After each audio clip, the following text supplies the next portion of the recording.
So reproductive isolating mechanisms is what we're talking about here, are broken into two categories,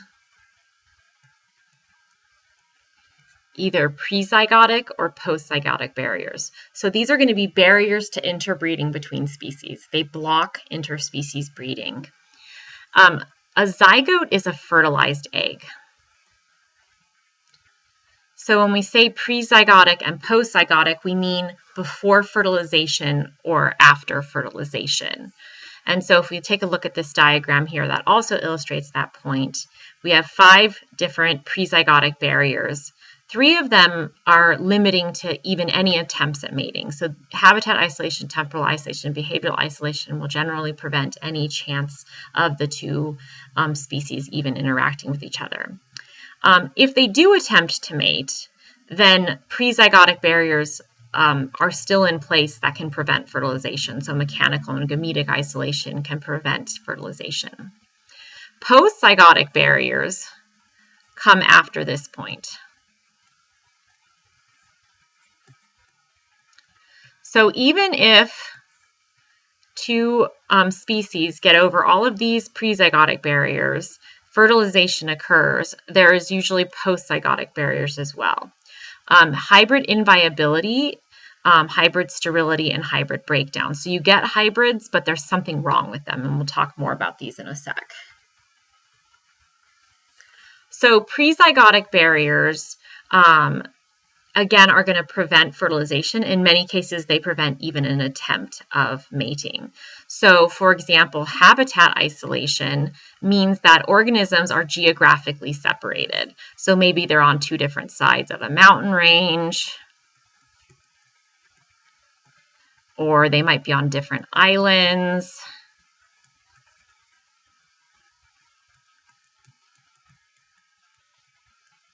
But basically, different islands. They're geographically separated, and so therefore there's not going to be interspecies breeding. Temporal isolation means their mating is at different times of year. So you might have two species that are really similar to each other, and yet one goes into its fertility period in the spring and one goes into its fertility period in the fall. So even though, again, many other features of the 2 species might be the same, they reproduce at different times, and because they're only able to reproduce at that time, they're not going to be able to breed with the other type. Another form of reproductive isolation that occurs before there can even be any attempt at mating is behavioral isolation. And this is really important for when there's mate choice.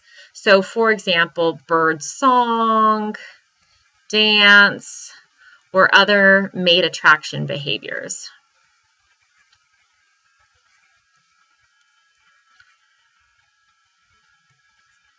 These mate attraction behaviors determine whether the female will want to mate with the male. So, in simple terms, it's just whether the bird finds the other bird sexy, right? And so in many cases, even when you have, for example, the eastern meadowlark and the western meadowlark, 2 different species, and there's this area where they kind of overlap with each other, they don't find each other sexy because of behavioral isolation.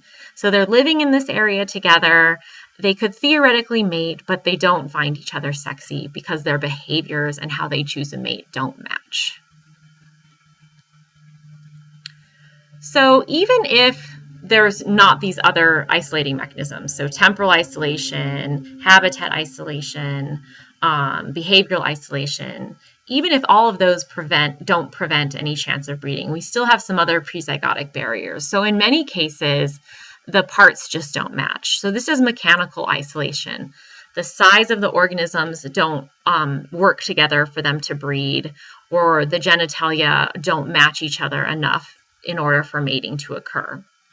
Another way that we can still get isolation, even if mating has been attempted, is that even if they do have sex, the gametes won't meet together. So, you have your egg, you have a sperm, and when the sperm gets to the egg, there's a chemical reaction that happens.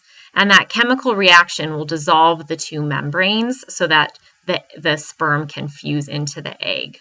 And that is oftentimes a very specific chemical reaction that will only happen between correct gametes. So, the sperm from the same species and the egg from the same species.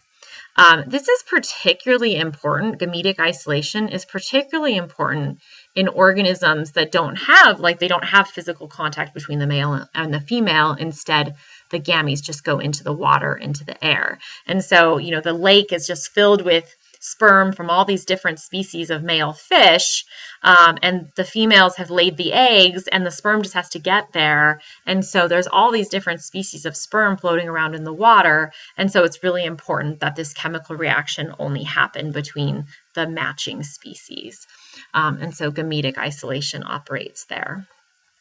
So those are our prezygotic barriers. Now, if the organisms get past all of those prezygotic barriers, they actually mate, the sperm gets to the egg, the sperm is able to enter the egg, then we still can have postzygotic barriers. And so there's kind of three variations of postzygotic barriers. Hybrid inviability is when the fetus does not, the embryo doesn't keep forming. So you get a zygote. The zygote starts developing into an embryo, but at some point in early development, the embryo doesn't survive, and that leads to a miscarriage, or what's also called a spontaneous abortion. This is a non-viable offspring. So this, for example, happens between sheep and goats. They can mate with each other, but there's no baby born. A baby starts to develop, but it never survives to actually being born. So again, inviability means not surviving. Okay, so in some cases, you can still get a viable offspring. So viable means living, but that viable offspring is sterile. So the classic and most familiar example of this is a mule. So here's our mule here. And a mule is a cross between a donkey and a horse. And so obviously the mule is alive here, and people intentionally do this all the time because a mule has some of the strength of a horse, but some of the sort of better nature, more behaved nature, more tameable, more obedient, I guess is the word, nature of a donkey. And so they get this mule. So people have been intentionally doing this for a long time, but the problem is that a mule is sterile. So a mule is sterile, therefore it can never cross with another mule, right? This can't happen. So therefore there's no mule species. In order to have a mule species, you would have to have mules able to mate with other mules. The only way to ever make a mule is to have a donkey and a horse, okay? So that's why sterility is preventing it from becoming a new species. So that's hybrid sterility. Another well-known example of this is the liger. The liger is a result of a cross between a lion and tiger. This happens in zoo settings. And again, one of the ligers is actually, so only one sex is sterile, okay? So this is a little bit of an interesting case. So I can't remember which one it is. I think it's the male liger is sterile and the female isn't. But again, because one of the sexes is sterile, you can never get a liger crossed with a liger. So again, you don't have a liger species because two ligers can never cross with each other.